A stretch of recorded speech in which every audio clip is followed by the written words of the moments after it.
Subhanallah, saya sebenarnya banyak terima soalan daripada mu'alaf yang tanya, Ustazah, ibu ayah saya masa meninggal belum masuk Islam. Adakah ibu ayah saya dalam neraka, Ustazah?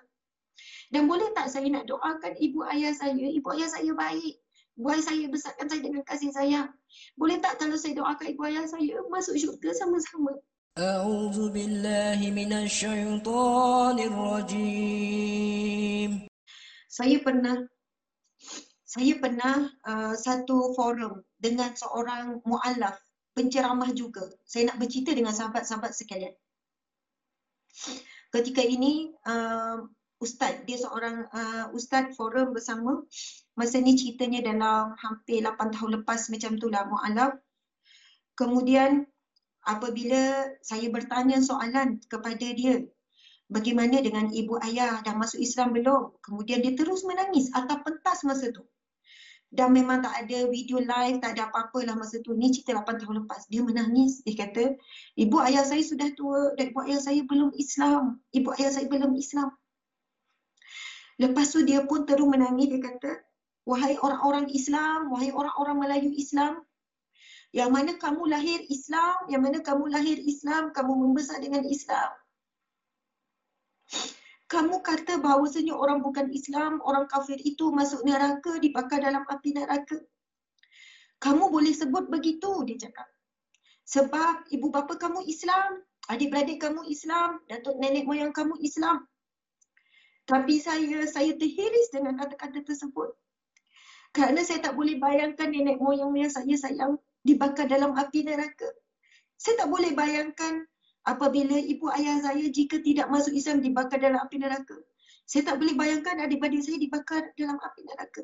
Lalu dia bertanya, apa yang kamu buat wahai orang Islam yang lahir Islam? Kenapa kamu tidak boleh nak menyampaikan tentang Islam? Sedangkan sekarang apabila saya cuba menyampaikan tentang Islam kepada orang bukan Islam, sebenarnya mereka boleh mendengar. Mereka boleh mendengar. Bukanlah mereka ni seorang yang terlalu resis ataupun bukanlah orang bukan Islam ni terlalu pembenci, tidak.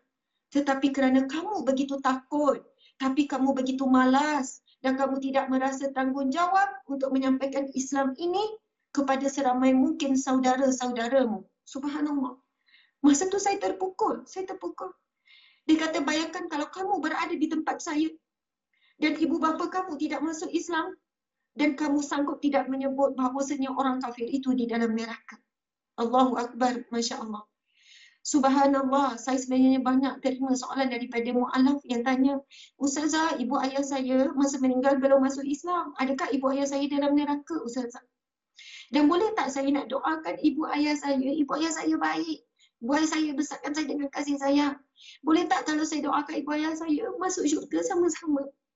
Saya kan bila ditanya kepada non-Muslim, kepada mu'alaf macam ni, saya tak sanggup nak jawab, ya mak ayah kamu dalam neraka. Kamu tak boleh doakan. Tak boleh. Ustazah, kalau saya kena doakan, ini saya ni ditanya betul-betul oleh mu'alaf sebab kita ramai mu'alaf. NGO kita banyak jaga mu'alaf. Tahu tak mu'alaf tu tanya saya apa? Ustazah, kalau orang Islam suruh mendoakan sama saudaranya kebaikan, takkan saya tak boleh doakan kebaikan untuk ibu ayah saya, Ustazah? Saya kena doakan kawan-kawan saya sama Islam. Itu bukan ada pertalian darah, Ustazah. Tapi ibu saya yang melahirkan saya. Ibu saya yang melahirkan saya, Ustazah. Ibu saya mengandungkan saya. Saya tak boleh ke doakan untuk ibu saya masuk syurga? Takkan Allah tak nak dengar doa saya, kasihanilah saya. Saya tak boleh bayangkan ibu saya dalam neraka, Ustazah. Bayangkan.